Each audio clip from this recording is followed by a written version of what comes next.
Chicken అంతా ఇలా ఆయిల్లో ఎంత బాగా ఫ్రై అవుతుందో కదండి.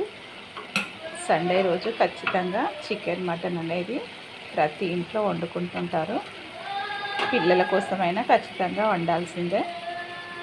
మంచి ఫ్లేవర్స్ అయితే వస్తున్నాయండి. ఎంత బాగా ఉడికిపోతుందో.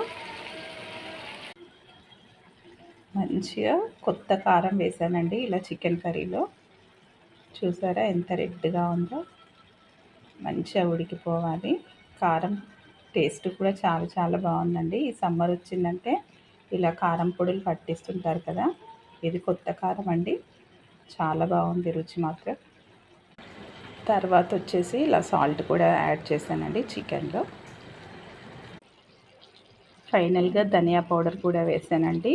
మంట కాస్త లో ఫ్లేమ్లో పెట్టేసే ఉడికించుకుంటే చాలా బాగుంటుంది. మూత పెట్టేసాను.